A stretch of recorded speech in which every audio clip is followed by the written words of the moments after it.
Meus amados e queridos irmãos, a paz do Senhor Jesus, estamos iniciando mais uma aula para a glória e o louvor do nome do Senhor nosso Deus. Uma alegria de recebê-los mais uma vez em nossa sala, em nossa classe, onde nós estamos estudando, o livro de Salmos, classe de exposição bíblica do livro de Salmos. Iniciamos essa jornada com a aula 1, hoje a aula de 2. Vamos, em o nome do Senhor Jesus, se Deus quiser assim nos permitir, concluir lá na aula 105. Isso é uma bênção. Certeza que todos nós vamos crescer e enriquecer-se muito por meio e através da exposição bíblica, da palavra do Senhor nosso Deus, tá bom? Para vocês que estão aqui na plataforma da nossa escola, do Seminário Teológico Quiriguá, você vai encontrar aqui abaixo tem uma aba escrita Conteúdo. Clique nessa aba e você vai encontrar o PDF de hoje, que é o sermão que nós vamos ministrar hoje, baseado no livro de Salmos, mas o Salmo será o Salmo 2, ok? Bom, vamos lá então, né? Vamos ler este Salmo, Salmo de número 2. Vamos dar uma olhada aqui. Muito bem. Então, o Salmo de número 2, ele tem a seguinte estrutura, ó, tem 12 versos. Salmos de número 2, versos 1 a 12. A primeira coisa que nós vamos fazer é ler o texto. Bom, o título da leitura diz assim: A rebelião das gentes e a vitória do Messias. Quando fala gentes, então está falando de nações. Então seria a rebelião das nações e a vitória do Messias. Tá? Então, gentes, nações, etnos, que é etnia, então está se referindo às nações. Tá bom? O verso 1 a 12 se discorre assim: Por que se amotinam as gentes, quer dizer, as nações, os povos, né? E aí vem o paralelismo sintético, porque nas nações numa parte e os povos, porque povos e gentes é a mesma coisa, e se chama paralelismo sintético. E os povos imaginam coisas vãs. Verso 2: Os reis da terra se levantam, e os príncipes juntos se mancomunam contra o Senhor e contra o seu ungido, dizendo: Rompamos as suas ataduras, ou seja, qualquer ligação de fé, de submissão, de respeito, de amor, de adoração, de culto com o Senhor, eles querem romper. Rompamos as suas ataduras, sacudamos de nós as suas cordas, que é do amor e da misericórdia. Aí o verso 4 diz: Aquele que habita nos céus. Então o verso 1, 2 e 3 é na terra. Verso 4 já é no céu, ó. Aquele que habita nos céus se rirá, o Senhor zombará deles. Verso 5: Então lhes falará na sua ira e no seu furor os confundirá. Verso 6: Eu, é o Senhor falando, Deus Todo-Poderoso, porém, ungi, olha só, o meu rei, que é Cristo, Rei dos reis e Senhor dos senhores. Eu, porém, ungi o meu rei sobre o meu santo monte Sião, que é a morada do Altíssimo, que é o céu pelo lado de dentro, a eternidade passada. Verso 7, recitarei o decreto. O Senhor me disse, aqui é Cristo que está falando, agora a palavra, ela tem inferência direta a Cristo. O Senhor me disse, Cristo disse assim, ó, o Senhor me disse, tu és meu filho, o Pai disse para Cristo, tu és meu filho, eu hoje te gerei. Aleluia. Agora, o Pai olha para o Filho e diz assim, pede-me, e eu te darei as nações, quer dizer, os povos, as etnias, as gentes. Pede-me e eu te darei as nações por herança, e os fins da terra por tua possessão. Olha só. Aí ele diz, tu os esmigalharás com uma vara de ferro. Tu os despedaçarás como a um vaso oleiro. Essa expressão do 9 está apontando para as nações rebeldes contra o Senhor Jesus. Verso 10. Agora, pois, ó reis, sede prudentes. Aí vem as orientações. Deixai-vos instruir, juízes da terra. Servi ao Senhor com temor e alegrai-vos com tremor. Então, no verso 10, deixai-vos. No verso 11, servi. Ainda no verso 11, alegrai-vos. No verso 12, beijai o filho para que não se ire e pereçais no caminho, quando em breve se inflamar sua ira. Bem-aventurado todos aqueles que nele confiam. Então, no verso de número 10, deixai-vos. No 11, servi. No 11, alegrai-vos. No 12, beijai. No 12, confiai. Olha só que coisa tremenda, né? Maravilha. Então, aqui encerra-se o quê? A leitura textual. Acabamos de ler aí. Graças a Deus, o livro de Salmos, o Salmo de número 2, versos de 1 a 12, já lemos a Bíblia hoje. Louvado seja o nome do Senhor nosso Deus. Amém? Eu quero fazer breves explicações aqui, para a gente entrar no tema, no sermão que vamos tratar. Quando você ler o Salmo 2, você precisa ter em mente uma coisa. O Salmo, ele é messiânico, ele também é escatológico. Então, os versos 1, 2 e 3 é na terra. E os acontecimentos aqui, do verso 1, 2 e 3 na terra, se dará. Estamos lendo no tempo presente, mas ele é escatológico, porque os acontecimentos do versos 1, 2 e 3 se dará no período da grande tribulação, sob a regência, o domínio, o controle, o governo do anticristo. Por isso, as nações vão se unir ao anticristo por determinado período.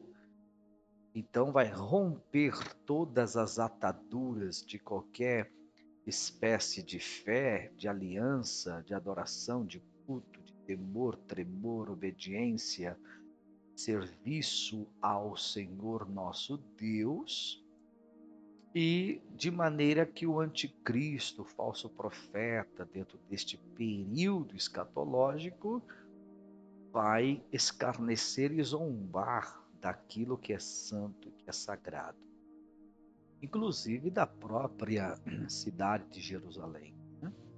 O templo em Jerusalém.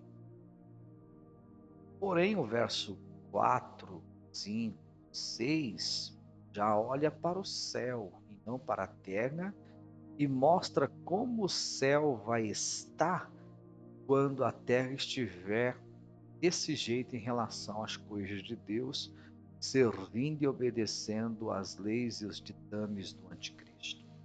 O texto vai mostrar que o céu continua céu, Deus continua Deus, assentado no seu alto e sublime trono e não perde o controle de nada.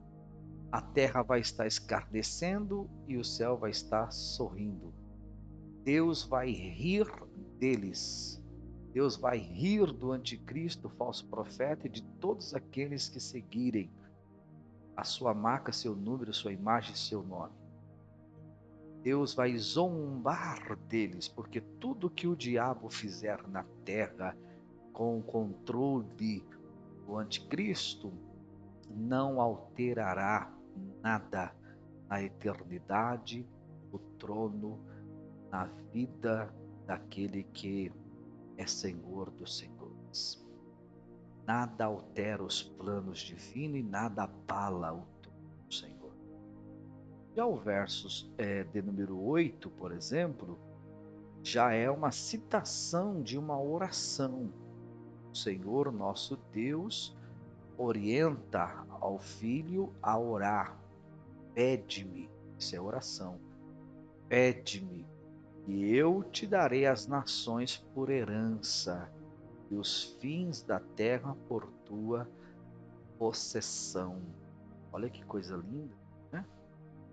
Então, a partir desse momento da oração, nós conseguimos parar aqui e conseguimos extrair do Salmo 2 uma mensagem de cunho eclesiológico, onde vai tratar, né, da missão de Israel, da missão do Messias, no caso Cristo, e da missão da igreja.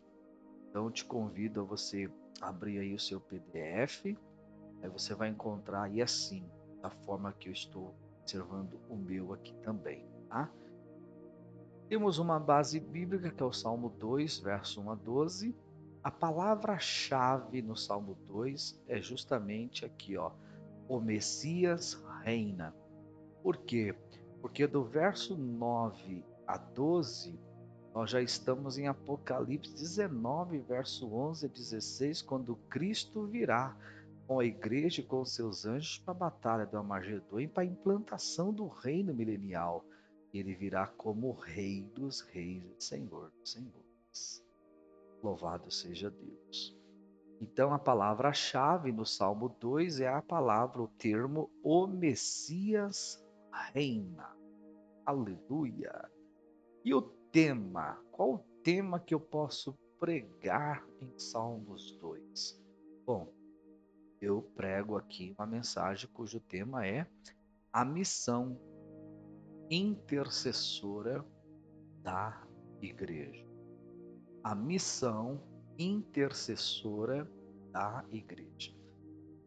Porém, não dá para falar da missão da igreja diretamente sem que primeiro entendamos a missão de Israel, ainda que perifericamente, fazendo, claro, uma grande síntese, e partindo para a missão do Messias, que transferiu a continuidade para a igreja.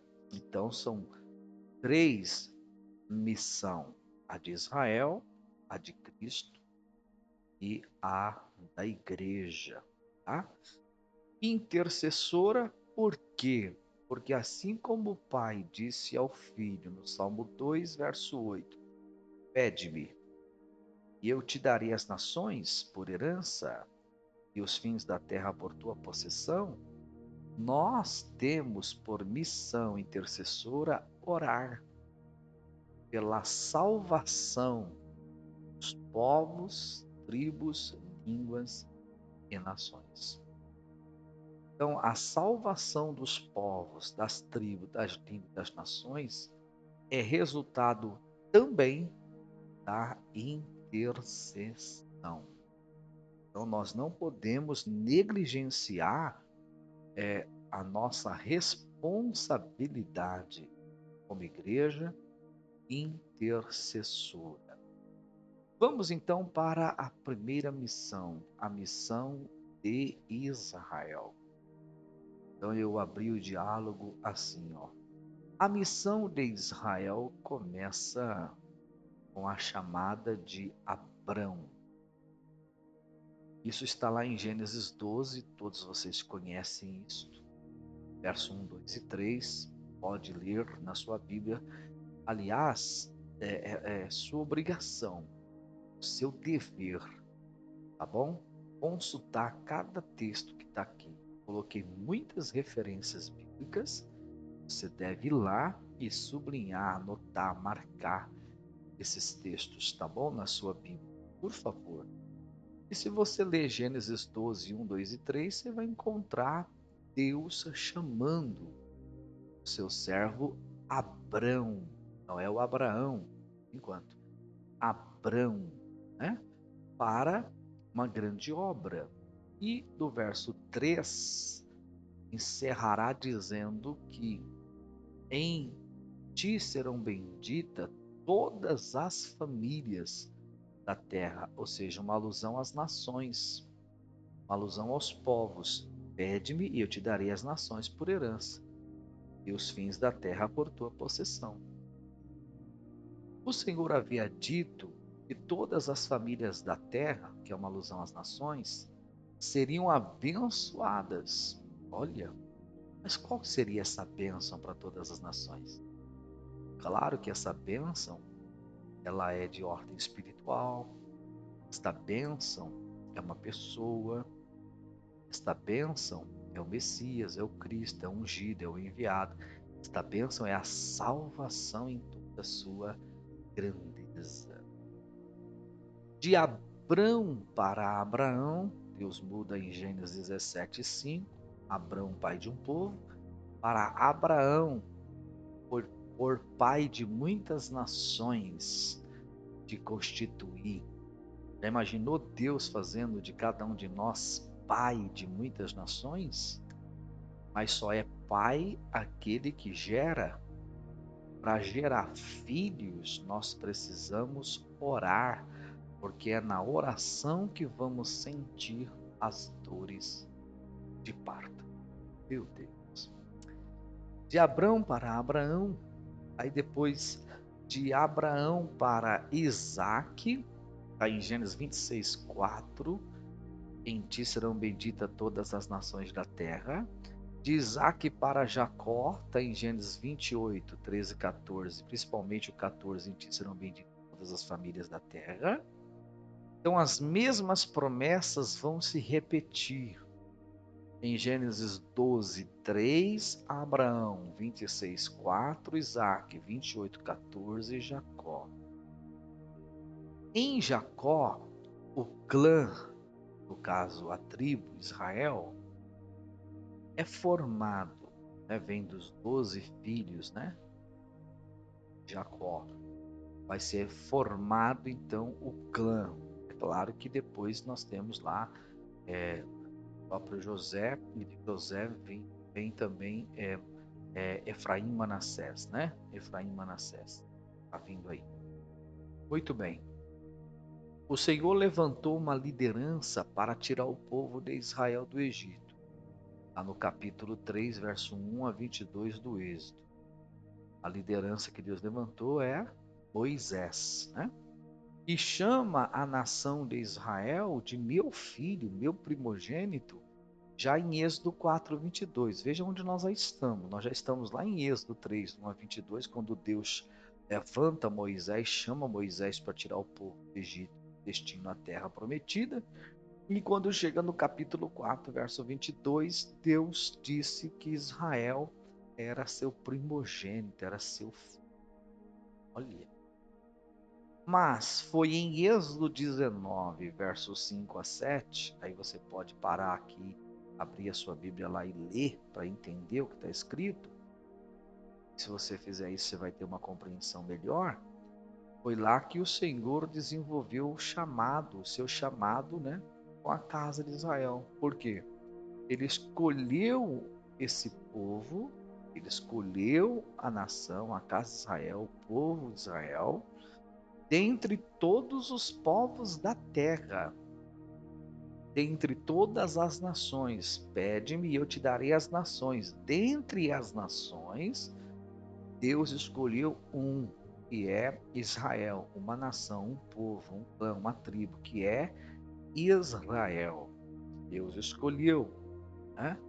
Para quê? Para serem os seus representantes legais. É isso, né? Para representar o Senhor na terra, fazendo assim a obra missionária, ó, de escopo local, urbano, nacional e transcultural. Então você tem em Gênesis 10, você vai encontrar todas as nações do mundo lá. Gênesis 11, todos os idiomas falados. Agora em Gênesis 12, Deus escolhe o Abraão. 26, o Isaac. 28, o Jacó. De Jacó, 12 filhos. Dos 12 filhos, um clã, uma tribo na casa de Israel. Dentre a tribo de Levi, Moisés, uma liderança. Chama Israel de meu filho, meu primogênito. No 19, 5 a 7, escolhe dentre as nações Israel para representar Deus na terra e atrair essas nações até Deus por meio de Israel. Então Israel tinha uma missão muito grande aqui. A missão de Israel era uma missão centrífuga, ou seja, Israel não saía para evangelizar, Israel evangelizava parado, porque é uma missão centrífuga, atrai, suga, chama atenção. Tá? Ou seja, Israel não precisava sair para evangelizar, porque a glória do Senhor no meio do seu povo atrairia as nações. Israel foi chamado para influenciar as nações. Mas, por causa da desobediência aos estatutos do Senhor, acabou sendo influenciado pelas nações, caiu em cativeiro, falhando assim na sua missão. Então Israel falhou na sua missão.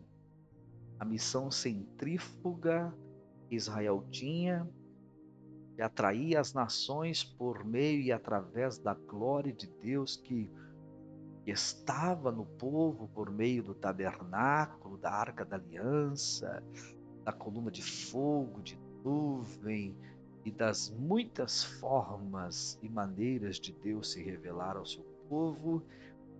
Israel caiu. Israel foi influenciado pelas nações circunvizinhas, aceitando suas culturas, cultos, ídolos, altares, ofertas, pecado. E Deus teve que tratar com o seu povo. 722 a.C., Israel foi levado cativo a sírios, riscado do mapa como nação. No ano 606 a 605, os caldeus, a Babilônia, Nabucodonosor sitiou Jerusalém, Reino Norte, capital Jerusalém, Reino Sul, né, capital Jerusalém, e os levou cativo para a Babilônia em 3 deportações, 605, 597, 583, e ficaram lá por 70 anos, sendo tratado por Deus por causa do pecado. Israel falhou na missão. Então está aí a missão de Israel e está aí o ponto negativo. Tá? Isso estou falando de uma forma, de uma síntese. Né? Se você for estudar a história, você vai muito mais além daquilo que estou mencionando aqui. Mas é o tipo de mensagem, o Salmo 2 e o verso 8, que é o tema central da mensagem, essa mensagem é mensagem para culto de missões, é uma mensagem para culto de evangelização, é uma mensagem para um culto de despertamento missionário da igreja. pode ser pregado num domingo à noite para toda a igreja ouvir e se despertar, fazer a obra do Senhor, né? No que tange a evangelizar e no que tange a obra missionária local, urbana, nacional e transcultural, né? Se Israel falhou na missão, como é que ficou então a história? Bom, agora nós vamos pensar na missão de Cristo, a missão do Messias, a missão do Filho. Por quê? Porque o Senhor, falando do Pai, nosso Deus, na sua infinita misericórdia, revelou-nos o seu plano eterno. Plano, plano não é pós-queda, né? Não é pós-pecado de Adão e Eva. O plano não é pós a Israel falhar na missão. O plano é eterno, no céu, pelo lado de dentro, né? Plano eterno de redenção e salvação. Este plano o Senhor havia prometido lá em Gênesis 3, versículo 15. Lembram que o Senhor sentenciou a serpente e ainda disse que da semente da mulher nasceria o arão que ia esmagar a cabeça da serpente, que é uma alusão ao Senhor Jesus. Então, no Gênesis 3,15, você vai observar o pai está ali como o primeiro pregador da história. Depois que os nossos pais pecaram, Deus aparece como o primeiro pregador da história. É o primeiro portador das boas novas, o chamado proto-evangelho, primeiras boas novas.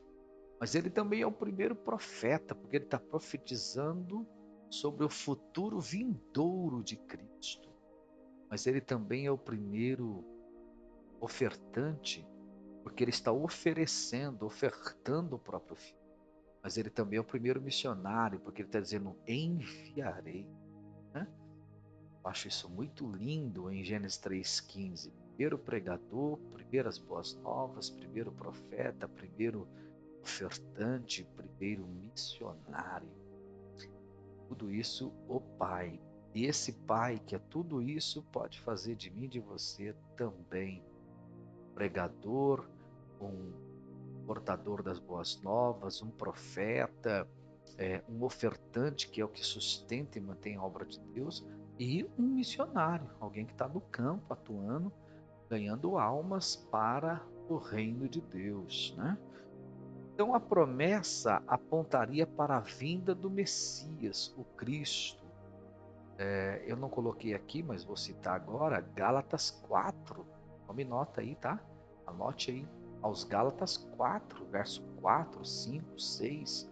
Paulo disse que Deus, na plenitude dos tempos, enviou, oh glória, seu Filho, nascido de mulher, gerado pelo Espírito Santo, para remir-nos de todos os nossos pecados, e derramou em nossos corações o Espírito de seu Filho, que agora clama: Abba, Pai.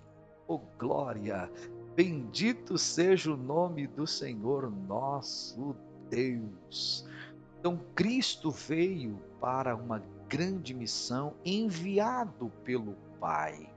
Se Israel falhou, Cristo não falhará, né? Então a promessa apontaria para a vinda do Messias, o Cristo, aquele que sempre existiu. Não nos esqueçamos disso, porque Cristo, quando vem a este mundo, não passa a existir a partir do momento que nasceu. O nascimento nada mais é do que a encarnação de um verbo que sempre existiu.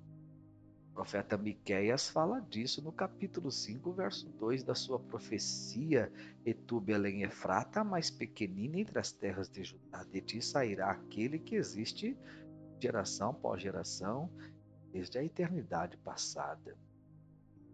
Então, onde ele estava que ninguém o viu, ninguém o conheceu fisicamente? O próprio Senhor Jesus disse onde ele estava em João 1,18, quando ele disse: Ninguém viu a Deus, ponto. Aí ele continua dizendo: O unigênito do Pai, que estava no seio do Pai, o revelou ou o fez conhecer. Então, onde ele estava? Estava escondido no seio do Pai. E ele estava escondido ali por quê? Porque ele tinha que esperar o tempo, a plenitude dos tempos de Gálatas 4:4, para que ele pudesse então nascer, assumir a forma humana de Filipenses 2:6-10, para então cumprir e exercer a sua missão. Então, ele estava no seio do Pai, e Paulo diz isso em Colossenses 1:24-29, principalmente o 25 e 26. Ele estava ali como um mistério oculto. Aleluia! Aquele que sempre existiu está no seio do Pai como um mistério oculto. Ele não se revela antes do tempo, mas vai chegar um momento que ele vai ser revelado. Ele era um mistério oculto, mas agora que ele se fez carne e habitou entre nós, esse mistério oculto vai ser revelado em Mateus 16, versículo 16, 17, quando o Senhor Jesus perguntou aos seus discípulos ali em Cesareia de Filipe: e vós, quem dizeis que eu sou? Pedro disse: tu és o Cristo, ó, o Messias, o ungido, o enviado, o prometido, o Salvador. Tu és o Cristo, o Filho do Deus vivo. Cristo olhou para Pedro e disse: bem-aventurado és tu, Simão Barjonas, porque não foi carne e sangue. Está dizendo o que você está sabendo, falando agora, não veio de ti mesmo, não veio da terra, não é humano, não foi carne e sangue quem te revelou, mas meu Pai que estás nos céus. Toda a revelação agora foi dada pelo próprio. Então, o Verbo se fez carne, o mistério oculto foi revelado. É Ele, Cristo. Se Israel falhou na sua missão de atrair as nações ao Senhor Deus, o Filho unigênito do Pai não falhou. Em completa obediência à vontade do Pai, isso está em Filipenses 2, do 6-10, mostra a completa obediência de Cristo, principalmente do 6-8, de tanto que ele obedeceu. O verso 9 e 10 de Filipenses 2 diz que Deus o exaltou soberanamente, lhe dando um nome que está acima de todos os nomes, pelo qual importa que todo joelho se dobre, toda língua confesse que Jesus Cristo é o Senhor, para a glória de Deus Pai. Então, em completa obediência à vontade do Pai, o Filho veio para as nações. E quando Cristo veio para as nações estavam em trevas. Você pode consultar na sua Bíblia isso, em Isaías 9, verso 1 e 2, é uma conexão com Mateus 4, verso 12-16. Quem lê Mateus 4, 12-16, está lendo o que foi profetizado em Isaías 9, verso 1 e 2. Este povo que estava em trevas, aleluia, aleluia, viu a sua maravilhosa luz. O Cordeiro chegou, o Cordeiro é a luz, o Cordeiro é a lâmpada que alumia todos os homens. O Verbo se fez carne, habitou entre nós, e vimos a sua glória como a glória do unigênito do Pai. Oh, aleluia, bendito seja o nome do Senhor. A oferta missionária do Pai, lá de Gênesis 3, verso 15, agora está presente, se cumprindo em João 3,16, porque Deus amou o mundo de tal maneira que deu, que deu, que deu, ofertou, ofereceu o seu único Filho, para que todo aquele que nele crê não pereça, mas tenha vida eterna. Então observe que a oferta missionária do Pai estava sendo oferecida a todas as nações. Cristo cumpriu a sua missão, porque em João 12:32 ele disse: e quando eu for levantado da terra, quer dizer, lá na cruz, eu atrairei todos a mim. Eu vou ler esse texto porque ele é muito lindo e muito oportuno para a gente entender E Cristo, ele cumpriu a sua missão, ele não falhou na missão. 12:32. E eu, quando for levantado da terra, todos atrairei a mim. Se Israel não conseguiu atrair as nações, mas foi atraído pelas nações, Cristo não foi atraído pelos povos, pelas tribos, línguas e nações. Cristo atraiu após si povos, tribos, línguas e nações. E isto é maravilhoso a gente enxergar. Depois disso, ele constituiu esta tarefa e a transmitiu esta missão para a igreja. Cristo atraiu tanto as nações após si que a mensagem da cruz pregada em qualquer lugar do mundo, ela transforma vidas e pessoas, promovendo a salvação. Aleluia. Um sinal muito lindo disso foi o pós-derramamento do Espírito Santo. Lá em Atos 2, 22-36. Quem está pregando é Pedro. Ele começa a pregar aos judeus, varões israelitas. E o tema dele é Cristo o crucificado. Ele fala da morte de Cristo, da cruz de Cristo, do sepultamento de Cristo. Ele fala da vitória de Cristo sobre a morte e sobre a sepultura. Ele fala da ressurreição de Cristo. Ele fala que Deus fez de Cristo Senhor. Então, quando ele termina de pregar, todos que estão ali pergunta, varões irmãos, o que faremos? Então Pedro diz, arrependei-vos dos vossos pecados, sede batizados em nome do Senhor Jesus. Recebeis o dom do Espírito Santo, pois a promessa é para vós, vossos filhos, para vós que estáis perto e os que estão longe, a todos quantos nosso Deus o chamar. E Atos 2:41 diz que quase 3.000 almas aceitaram a Cristo. Não se esqueça que em Atos 2, versículo 6-9 ou 9-11, você vai ter 16 nações presentes na festa do dia do Pentecoste. Todos eles foram alcançados pela graça salvadora. Cristo cumpriu a sua missão. Amém, queridos? Vamos para a terceira e última missão. Eita, a missão da igreja.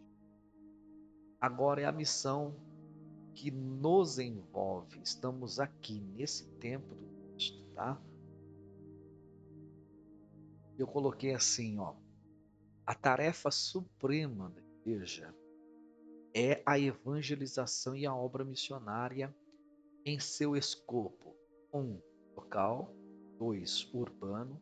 3, nacional. 4, transcultural. Por quê? Porque está no livro de Atos 1, verso 8. Mas recebereis a virtude do Espírito Santo que há de vir sobre vós. Ser-me-eis testemunhas tanto em Jerusalém e toda a Judéia e Samaria e até aos confins da terra. São os 4 pontos. Jerusalém é local, a Judéia ela é urbana, Samaria é nacional e os confins da terra é transcultural. Tá? Assim como foi a missão de Israel, assim também a missão da igreja. Para a igreja, o Senhor Jesus derramou o Espírito Santo. Atos 2, verso 1, 2, 3 e 4, que comentamos agora há pouco. Conforme o prometido em João capítulo 7, do 37 a 38, quando o Senhor Jesus disse do 37 ao 39, né? No último dia da festa, a festa dos tabernáculos, ele exclamou com grande voz, dizendo, quem tem sede, vem a mim e beba. O 38 diz, aquele que crê em mim, como diz, as escrituras do seu interior fluirão rios de água viva. E o 39 explica o que ele está falando. Isto dizia ele do Espírito Santo que havia de ser derramado, porquanto Cristo ainda não havia sido glorificado.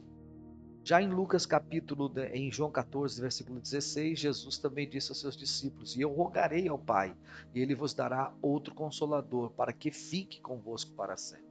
Falando então da pessoa do Espírito Santo. E em Lucas 24:49, ele havia dito: permanecei, pois, na cidade de Jerusalém, até que do alto sejais revestidos de poder. Havia uma necessidade de um revestimento de poder, poder do alto, poder do Espírito, para a missão, para exercer esta missão. Com Israel estava a glória do Senhor, com Cristo o Espírito do Senhor estava sobre ele. Lucas 4, verso 18. O Espírito do Senhor Jeová está sobre mim, pois me ungiu para. Aí vem as 6 questões na sequência do texto, mostrando a missão de Cristo depois de ungido.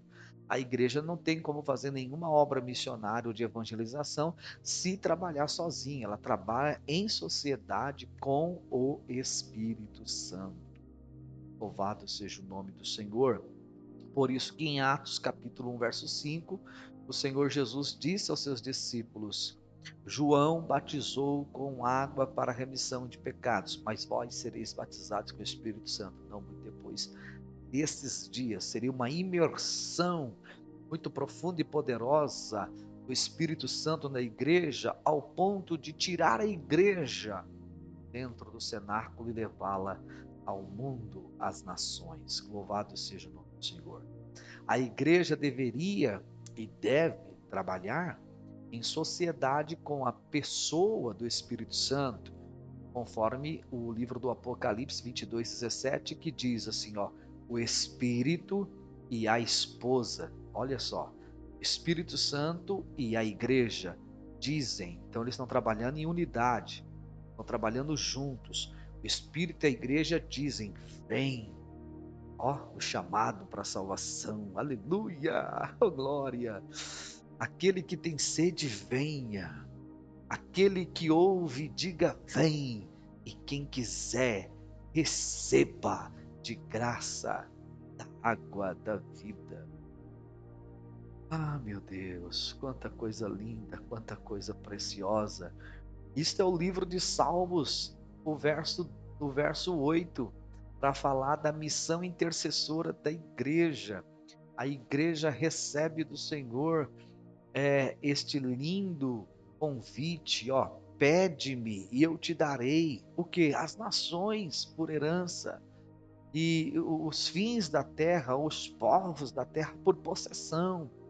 Vocês não oram, não pedem, não tem como eu dar crescimento, salvação, números de pessoas na obra, no ministério, até no campo, para a seara, se vocês não oram. Cristo disse: orai ao Senhor da seara para que envie ceifeiros para a seara. Ao mesmo que ele orienta, o Pai orienta a gente a orar para nos dar as nações, Cristo nos orienta a orar para nos dar os obreiros. Olha que coisa linda, meu Deus do céu. Eu acho isso lindo. Então a igreja deveria e deve trabalhar em sociedade com a pessoa do Espírito Santo, com o propósito de alcançar o mundo. Mateus 28:19. Ide, fazei discípulos de todas as nações, ensinando-os a guardar tudo quanto lhes tenho falado. Marcos 16:15. Ide por todo mundo, pregai o evangelho a toda criatura, né? Então, aqui está a missão da igreja. Quando a gente fala da missão da igreja, a gente precisa entender os 3 tempos, ou os 3 aspectos do chamado da igreja. Por isso eu coloquei um pouco abaixo aí, o chamado da igreja. Então, aqui vai estar os 3 aspectos, tá? Para cumprir a sua missão, a igreja precisa entender os aspectos do seu chamado.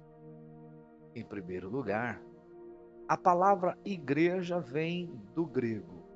A expressão grega é eclésia, também pronunciada por eclesia, no latim, né? Que significa o quê? Definição da palavra eclésia significa chamados para fora, para um ajuntamento, para uma reunião solene, para se congregar, para uma assembleia. Então, o mesmo passo que ela é chamado para fora, ela também traduz por reunir, chamado para se reunir. Não é um chamado para fora para se espalhar, É um chamado para fora para se congregar, porque o assunto a ser tratado é importante. Oh, glória a Deus, aleluia. Maravilha, eu me deleito nas coisas do meu Deus, aleluia, Sua palavra. Oh, glória a Jesus, aleluia. Nesse primeiro aspecto, nós fomos chamados dos quatro cantos da face desta terra para nos ajuntarmos como um só corpo. 1 aos Coríntios 12, verso 12 a 27, Paulo prova isso para nós, que espalhados éramos como membros, mas congregados, uníssimos, somos um corpo. E a tipologia disto é o vale de ossos secos, que é texto para Israel, tá? O sentido literal é para Israel, mas fazendo uso agora a representatividade, assim como os ossos estão espalhados, são membros, mas unidos ossos, nervo, carne, pele e o espírito, aí é corpo, organismo vivo, ativo, agindo, trabalhando, pregando, orando, jejuando, profetizando, curando, libertando, expulsando demônios e proclamando a mensagem da cruz. Aleluia! Louvado seja o nome do Senhor nosso Deus. Oh, glória! Então, nesse primeiro aspecto, nós fomos chamados dos quatro cantos da face da terra para nos ajuntarmos como um só corpo de Cristo, para vivermos em santidade e representarmos o que? O reino de nosso Senhor Jesus Cristo, conforme 1 de Pedro 1,15, sede santo, como é santo aquele que vos chamou. Sede santo em toda a vossa maneira de viver. 1 de Pedro 2, 9 e 10, ele disse que este Deus que nos chamou, ele nos fez reino, sacerdócio, né, santo, para proclamar as virtudes do reino futuro. Nós que não éramos, agora somos, que não tínhamos, agora temos. Aleluia. Nesse sentido aqui, nós fomos chamados para fora do mundo. Esse é o nosso primeiro chamado. Fomos chamados do mundo de pecado, de horror, para a igreja, para a casa do Pai, para o lar paternal, para aprender, para congregar, para ter comunhão, para orar, para ser discipulado, para descer as águas, para participar da ceia, para sermos discipulados, formados, preparados, para no momento oportuno exercermos a nossa missão. Eu e você um dia fomos chamados do mundo para a igreja. Esse é o primeiro chamado. Mas o segundo chamado é um chamado de igreja para o mundo.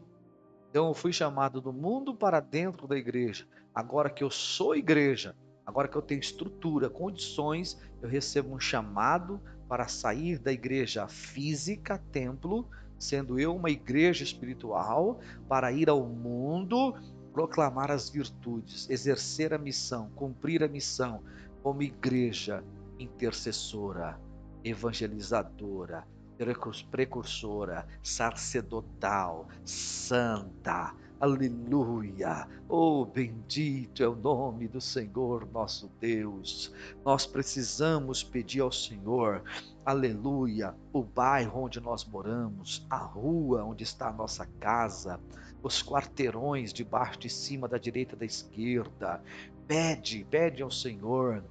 Talvez a rua que você more, lá tem um boteco, tem um bar, né? Ali é um ponto de droga, de prostituição. Ali tem um ambiente onde as músicas das mais diversos ritmos são tocados. Talvez a rua que você mora, a parte de baixo de cima, tenha lá, né, a casa do catimbozeiro lá, né? Ou a Umbanda, ou a Quimbanda, ou o Candomblé. Você não pode olhar para tudo isso como coisa normal, não é normal. Não é normal ter um ponto de droga naquela rua que você mora, não é normal ter um bar onde as pessoas ficam ébrias ali, onde a nudez é exposta, onde a juventude se acaba, né, nas bebidas e nas drogas. Não é normal ver vidas escravizadas na feitiçaria, não é normal porque nós somos igreja, o povo está em trevas, mas essas trevas podem ser dissipadas se nós, como igreja, exercermos a nossa missão. Então, ora e peça para o Senhor: salva a rua onde eu moro, salva o vizinho da esquerda, o vizinho da direita, o vizinho da frente, o vizinho da retaguarda. Senhor, salva o dono deste bar, converte ele, porque assim ele não vai continuar sendo o que ele é para as pessoas, mas o Senhor dará a ele estratégia e sabedoria para ter um outro tipo de ramo e atividade sem passar fome e necessidade.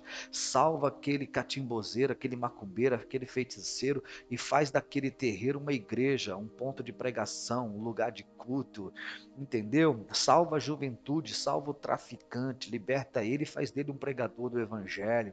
Então, se nós olharmos para tudo isso e não falarmos nada, nós somos omissos e a nossa missão falhou.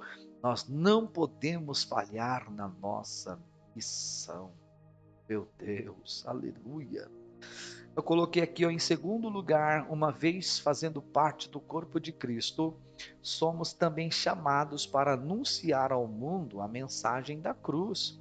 Paulo disse em Romanos 1,15: quanto está em mim, estou pronto. Para quê, Paulo? Para vos anunciar o Evangelho de Jesus Cristo. Aleluia.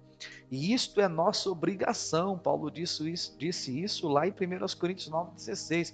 E se prego o Evangelho, não prego para me gloriar, porque sobre mim está imposta esta obrigação. Aleluia. Esse Paulo é terrível. Meu Deus, nesse sentido, fomos chamados para fora da igreja. Então, nesse sentido, quando saímos para pregar, fomos chamados para fora da igreja. Em Atos 2, verso 1 e 2, a igreja estava reunida no cenáculo, no terceiro andar, quase 120 pessoas, todos foram cheios do Espírito Santo. Atos 1, verso 1 e 2, verso 3 e 4, o 4 diz que todos foram cheios do Espírito Santo, o 2 diz que o Senhor encheu o cenáculo, o 4 diz que todos que estavam no cenáculo foram cheios, mas o 2,5 vai provar para nós que eles não estão mais dentro do cenáculo, porque uma vez cheio dentro, não pode ficar dentro. Então no 2,5 eles já estão lá fora, porque havia varões judeus de todas as terras debaixo dos céus.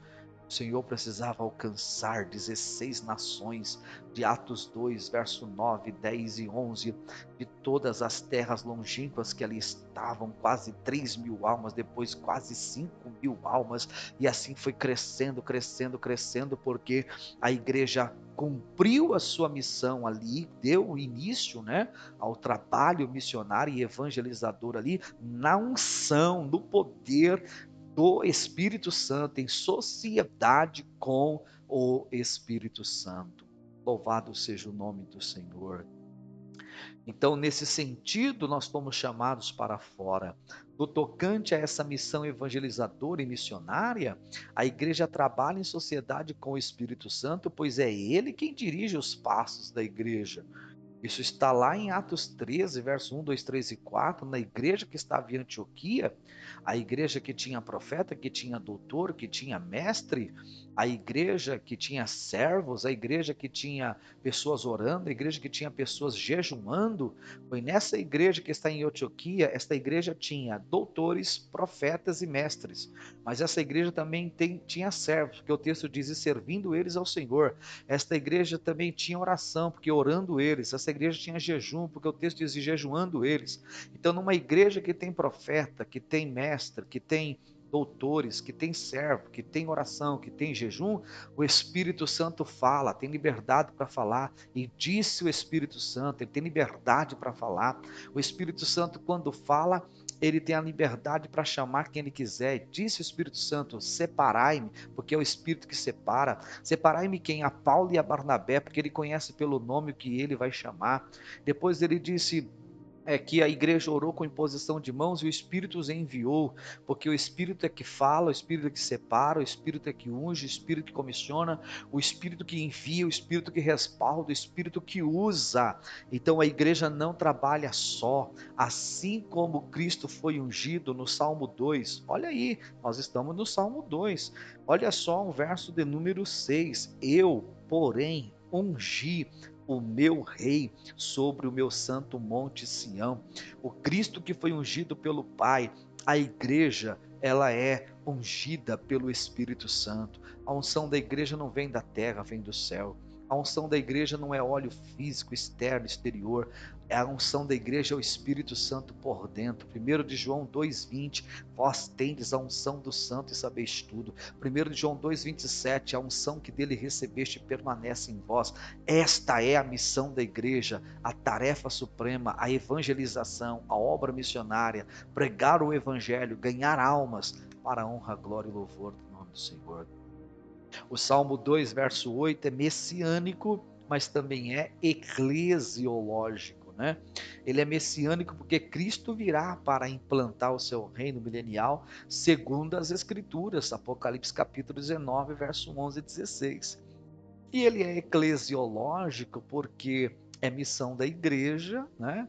Orar ao Senhor e pedindo por herança e possessão as nações da terra, né?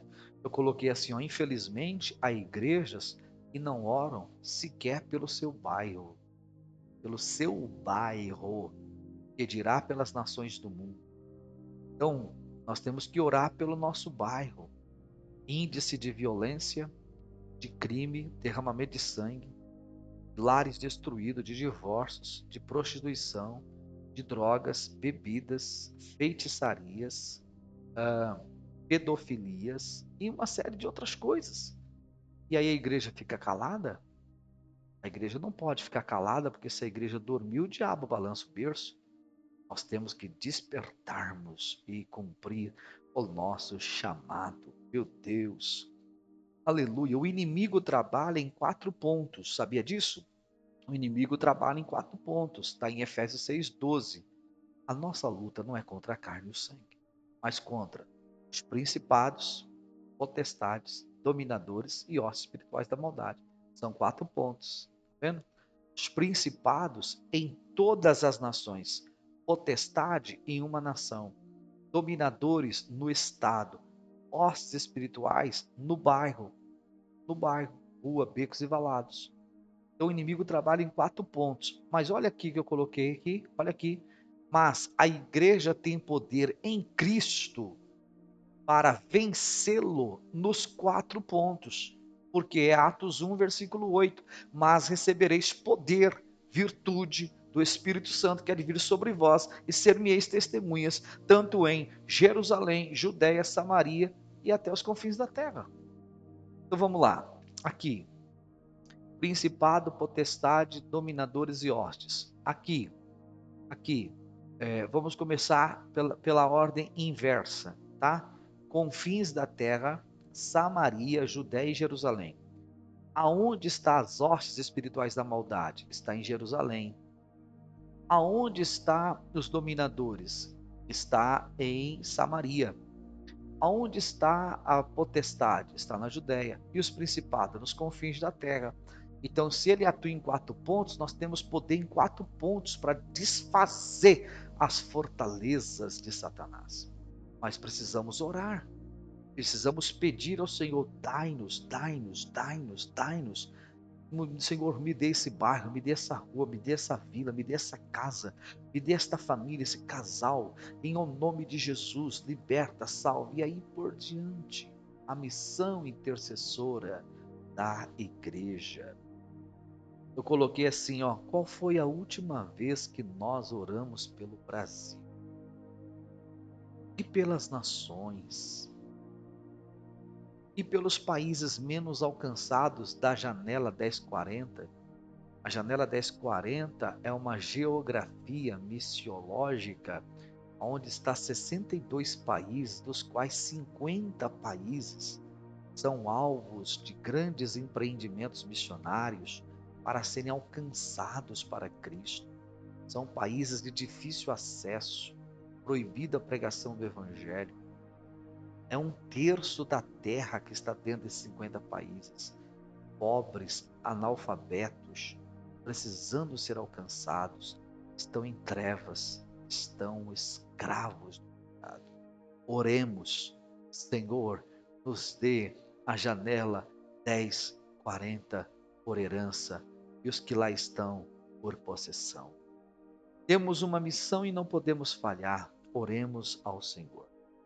Bom, em terceiro e último lugar, para encerrar então, além de ser chamado do mundo para a igreja, somos chamados da igreja para o mundo. Terceiro chamado, a igreja será chamada da terra para o céu. Esse será o terceiro chamado para os céus, muito em breve. Bom, então eu resumi aqui, ó. Já fomos chamados para fora da para fora do pecado, né?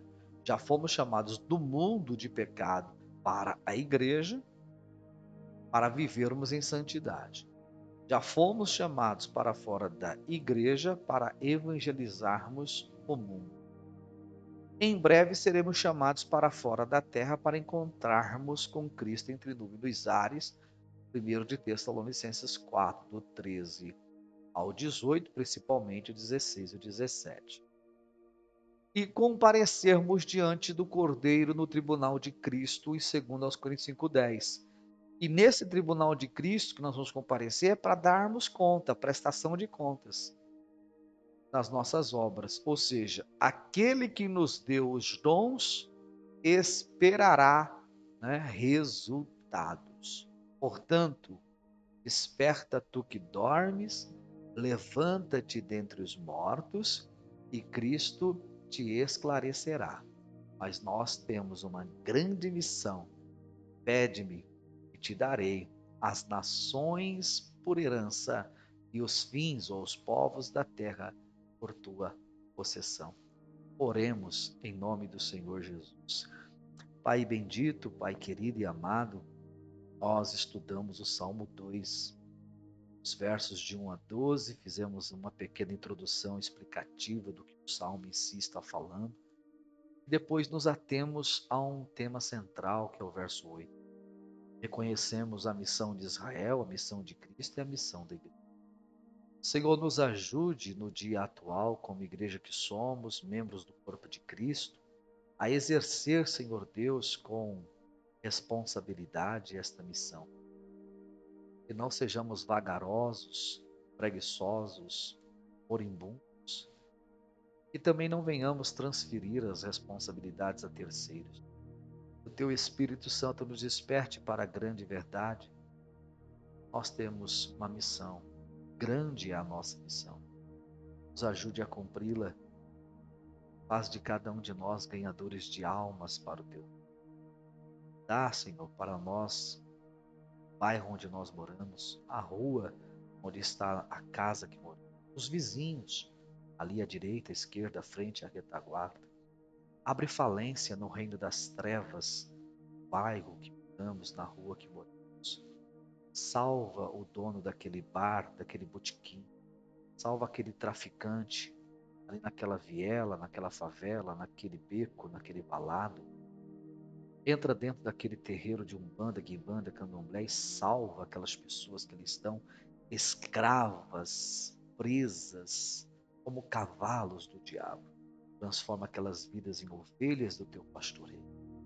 Nós profetizamos a tua glória, a tua bênção e a tua salvação sobre os lares, casas e famílias. Oramos pela nação brasileira. Pedimos ao Senhor a tua intervenção em nosso país. Nós oramos também pela igreja no Brasil e principalmente as lideranças evangélicas em nossa nação, para que tenham um encontro real contigo, de arrependimento, de confissão de pecados e de mudança de vida.